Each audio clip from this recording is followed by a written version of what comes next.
Assalamualaikum warahmatullahi wabarakatuh. Alhamdulillahilladzi hadana li hadza wa ma kunna linahtadiya laula an hadana Allah. Asyhadu an la ilaha illallah wahdahu la syarika lah wa asyhadu anna Muhammadan abduhu wa rasuluhu la nabiyya wa la rasula ba'dah. Allahumma salli wa sallim ala nabiyyina Muhammadin wa ala alihi wa sahbihi wa man tabi'ahum bi ihsanin ila yaumiddin. Amma ba'du. Alhamdulillah, segala puji dan syukur kita hanya milik Allah tabaraka wa ta'ala dengan segala nikmat-nikmatnya. Terkhusus di malam hari ini Allah berikan kita nikmat bisa hadir di rumah, di antara rumah-rumah Allah subhanahu wa ta'ala untuk melaksanakan sholat isya berjamaah dan sholat sunnah tarawih. Semoga Allah jadikan kehadiran kita di tempat ini dari kediaman kita masing-masing menjadi pemberat timbangan kita nanti di yaumul kiamah.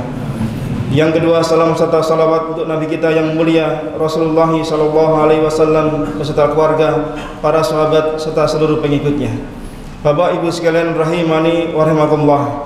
Dalam sebuah hadis riwayat Imam Bukhari di Adabul Mufrad dan di hadis riwayat Imam Tirmizi diriwayatkan dari Jabir bin Abdullah radhiyallahu anhu, dan dalam riwayat yang lain diriwayatkan oleh Abu Hurairah radhiyallahu anhu. Pernah suatu ketika Nabi kita alaihi salatu wasallam naik mimbar. Kemudian di tangga yang pertama beliau mengucapkan amin. Ketika naik mimbar di tangga yang kedua beliau mengucapkan amin. Dan yang ketiga beliau juga mengucapkan amin. Kemudian para sahabat bertanya kepada Rasulullah sallallahu alaihi wasallam, "Amantu ya Rasulullah." Apakah Anda mengucapkan amin ya Rasulullah? Benar. Tadi aku mengucapkan 3 kali amin, karena yang didengar oleh para sahabat Nabi sallallahu alaihi wasallam adalah aminnya Nabi sallallahu alaihi wasallam. Sementara mereka bertanya tentang apa yang diaminkan Nabi sallallahu alaihi wasallam. Kemudian beliau mengatakan, tadi Jibril datang kepadaku, kemudian mengatakan kepadaku, "Ya Muhammad, aku doa, kemudian engkau aminkan." Maka apa doa Jibril alaihissalam yang kemudian diaminkan oleh Nabi kita sallallahu alaihi wasallam? Sebelum kita masuk pada doanya Jibril kemudian aminnya Nabi sallallahu alaihi wasallam, maka perlu kita catat, yang berdoa adalah makhluk yang paling mulia di sisi Allah Subhanahu wa taala di atas langit, yaitu malaikat Jibril. Yang mengaminkan adalah manusia yang paling mulia di atas muka bumi ini, Nabi kita sallallahu alaihi wasallam. Maka tentu doa ini adalah doa yang sangat-sangat diijabahi oleh Allah Subhanahu wa taala. Apa doa Jibril? Jibril berdoa, "Bu'dan liman adraka Ramadan falam yughfar lahu." Sungguh celaka. Di hadis yang lain dengan kalimat rogima anfu, sungguh merugi orang yang ketika masuk Ramadan, selepas Ramadan dosa-dosanya tidak diampuni oleh Allah Subhanahu wa taala. Katakan amin ya Muhammad, maka aku mengatakan amin. Jibril berdoa, jemaah sekalian, celakalah, rugilah seorang hamba yang ketika bertemu dengan Ramadan, ternyata ketika Ramadan selesai, dia masuk Syawal, dosa-dosanya tidak diampuni oleh Allah Subhanahu wa taala. Nabi aminkan jemaah sekalian. Ramadan adalah sarana melebur dosa-dosa kita. Man shoma ramadhana imanan wa ihtisaban, ghufira lahu ma taqaddama min dzambi. Man qama ramadhana imanan wa ihtisaban, ghufira lahu ma taqaddama min dzambi.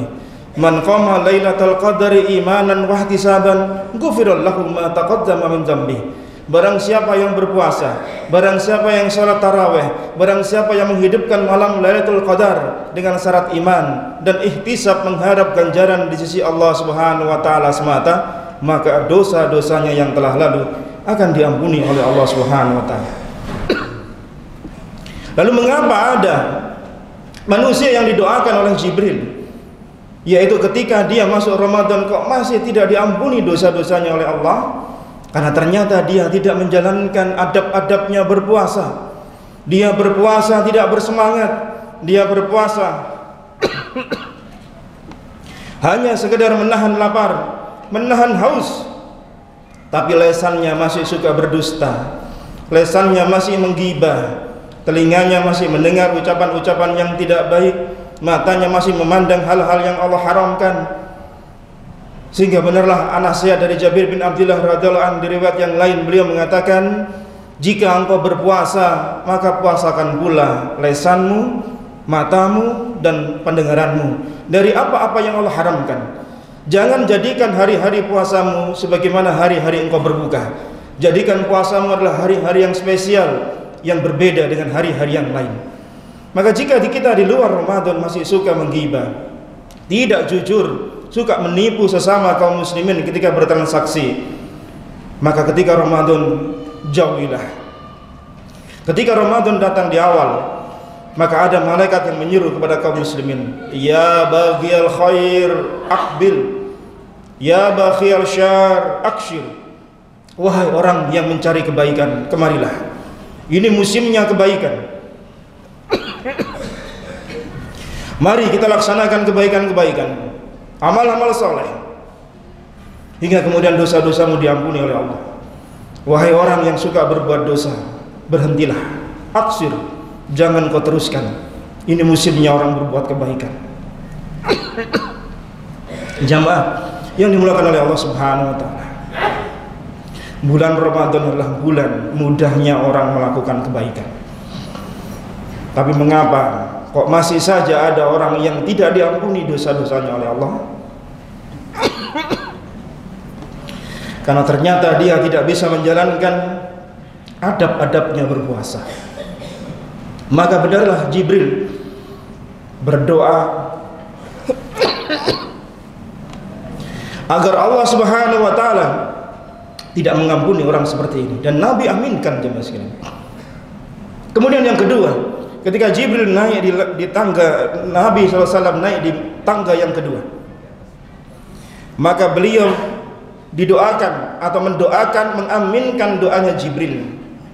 Jibril berdoa, bu'dan liman dzukirta indahu falam yusalli alaik.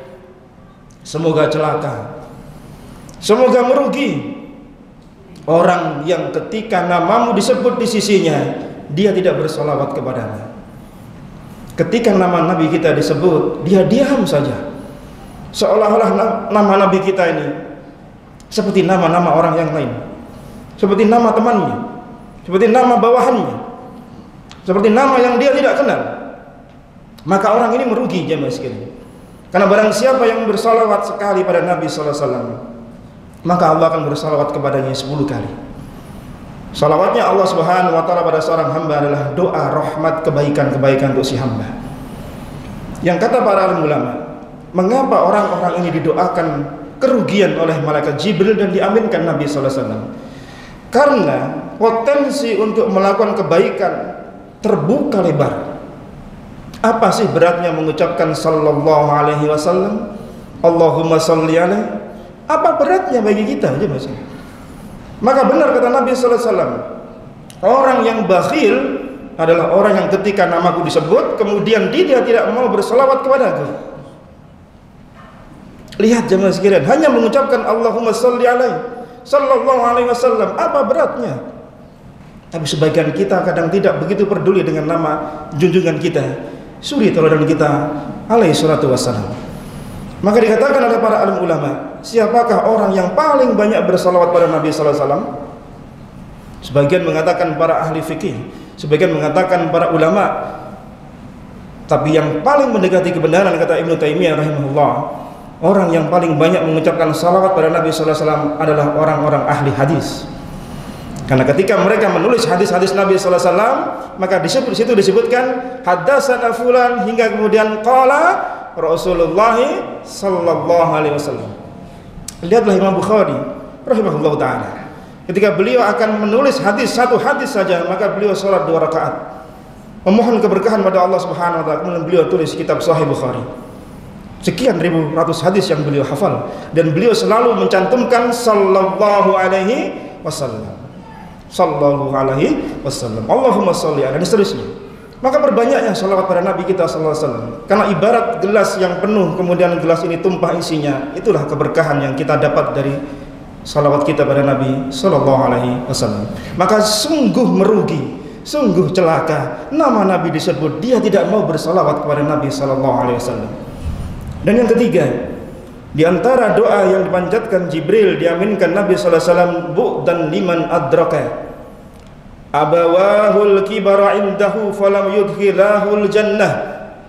Sungguh celaka, sungguh merugi anak yang bertemu dengan kedua orang tuanya, yang ada di sisinya ketika dia sudah lanjut, tidak menyebabkan dirinya masuk surganya Allah Subhanahu wa ta'ala. Katakan amin ya Muhammad. Qultu amin. Nabi mengaminkan.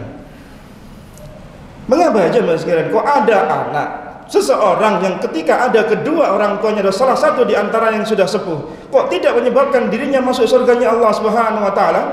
Boleh jadi dia tidak mengindahkan hak-haknya orang tua, dia durhaka kepada orang tuanya, tidak tahu bagaimana dia harus melakukan kebaikan-kebaikan untuk orang tuanya. Maka anak seperti ini jemaah sekalian, potensi untuk masuk surga akan terhalang. Bahkan sebagian anak harus lempar sana lempar sini dengan saudaranya yang lain untuk mengurus orang tuanya. Ujung-ujungnya apa? Orang tuanya dimasukkan di panti jompo. Mana berkahnya orang tua dari sisi anak-anak seperti ini jemaah sekalian? Orang tua itu adalah surga yang paling tengah, kata Nabi SAW.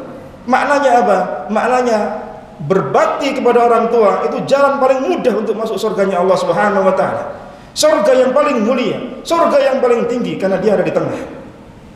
Tapi toh juga ada anak-anak ternyata tidak mampu meraih keberkahan lewat surga yang ada di rumah mereka masing-masing. Mungkin kita masih ada dua-duanya, mungkin kita ada satu di antaranya. Maka jaga pintu itu jemaah sekalian, karena pintu itu akan menyebabkan kita untuk masuk surganya Allah Subhanahu wa ta'ala. Tapi ternyata di sana ada anak-anak yang tidak bisa berbakti, tidak tahu tentang hak-haknya orang tua, banyak melakukan uququl walidain. Setiap hal yang berlawanan dengan birrul walidain disebut dengan uququl walidain. Seorang anak terkadang gestur tubuhnya tidak menunjukkan hormat pada orang tua. Kadang ada senyum kecut kepada kedua orang tuanya. Kadang ada perasaan tidak ikhlas ketika melakukan kebaikan-kebaikan untuk orang tua. Ingat jamaah sekalian, orang tua kita ketika mengurus kita dahulu tidak pernah meminta sepeser apapun kebaikan-kebaikan dari kita ketika kita sudah dewasa, ketika kita sudah sukses. Mereka senantiasa berpikir, anakku bisa besar, anakku bisa sukses, selesai. Tapi terkadang ketika anak mengurus orang tua yang sedang sakit, pikirannya hanya satu, kapan orang tuaku meninggal dunia? 5 anak, 10 anak kerepotan ngurus satu orang tua. Satu orang ibu bisa ngurus 10 anak sekaligus. Lihat begitu perkasanya ibu-ibu kita, orang tua kita, ayah kita banting tulang untuk mencari nafkah untuk kita semua. Yang kita tidak tahu bagaimana perihnya mereka di jalanan, susahnya mereka ketika kerja dahulu. Kita mintanya hanya segera, ya ayah segera belikan ini, ya ayah segera belikan ini, tanpa tahu bagaimana perjuangan ayah kita dalam mencari nafkah. Kepala bisa jadi kaki, kaki bisa jadi kepala. Yang penting anakku bahagia, yang penting anakku sukses karirnya dan seterusnya. Ketika sudah dewasa jemaah sekalian, kita lupa dengan kebaikan-kebaikan orang tua seperti itu. Bahkan ada sebuah hadis, Nabi pernah dikeluhkan oleh seorang anak, ya Rasulullah, orang tuaku ini selalu ngerecoki hartaku, selalu ngerecoki usahaku. Kemudian didatangkan orang tuanya, kemudian panggil orang tuamu ke sini. Sebelum orang tuanya datang pada Nabi sallallahu alaihi wasallam, Jibril datang. Ya Muhammad, tolong engkau tanyakan pada orang tua si anak tadi, apa yang ada di pendaman hatinya tentang anaknya, yang belum pernah sampai ini dia sampaikan pada si anak. Kemudian hadis yang panjang tadi menceritakan tentang kepedihan seorang ayah yang tidak pernah dihargai oleh anak-anaknya. Sampai kemudian Nabi mengatakan, engkau dan hartamu milik ayahmu. Harta kita jemaah sekalian itu milik ayah kita, milik orang tua kita. Sesuka hati orang tua kita menggunakan harta kita, asal tidak memberi mudarat pada anak-anaknya. Terkadang ada anak-anak yang bakhil sama orang tuanya, ada anak-anak yang pelit ketika memberi nafkah pada orang tuanya. Hitung-hitungan dia sama orang tua, sementara orang tua kita tidak pernah hitung-hitungan ketika ngasih nafkah kita dahulu. Pernahkah orang tua kita hitung-hitungan sama kita? Andai kita dihitung nafkah kita dahulu jemaah sekalian, gak akan mampu kita balas atas kebaikan-kebaikan orang tua kita. Mengurus kita, sakit dirawatnya oleh ibu kita, yang ibu kita ini multi talent, bisa ngurus, bisa jadi perawat, bisa jadi dokter, bisa jadi guru, bisa jadi driver, bisa jadi chef, semua bisa orang tua kita. Ketika sudah dewasa, kadang bakti kita kurang sama orang tua. Maka banyak Allah Subhanahu wa taala gandengkan ketika Allah perintahkan untuk beribadah pada Allah, disambung dengan apa? Birrul walidain salahnya. Wa bil walidaini ihsana. Untuk menunjukkan besarnya hak orang tua atas diri seorang anak setelah Allah berbakti untuk diibadahi. Jamaah yang dimuliakan oleh Allah Subhanahu wa taala, Ramadan adalah momen yang tepat untuk kita kembali memperbaiki diri kita yang kurang. Mungkin silaturahim kita kurang dengan orang tua kita. Mungkin komunikasi kita kurang dengan orang tua kita. Mungkin kita kurang banyak bersalawat pada Nabi kita alaihi salatu wassalam. Mungkin Ramadan ini bisa menjadi wahana untuk memperbaiki diri kita. Semoga bermanfaat. Semoga Allah tabarak wa taala mengampuni kita, mengampuni kedua orang tua kita, mengampuni seluruh kaum muslimin dan menerima amal-amal kita baik yang wajib maupun yang sunnah. Semoga Allah tabarak wa ta'ala meluaskan rezeki kita menjadi rezeki yang halal dan thayyibah. Semoga Allah tabarak wa ta'ala mengumpulkan kita semua di jannahnya Allah Subhanahu wa ta'ala. Aqulu qawli hadza astaghfirullah li wa lakum subhanakallahumma bihamdika asyhadu an la ilaha illa anta astaghfiruka wa atubu ilaik. Wa sallallahu ala nabiyyina Muhammadin walhamdulillahirabbil alamin. Assalamualaikum warahmatullahi wabarakatuh.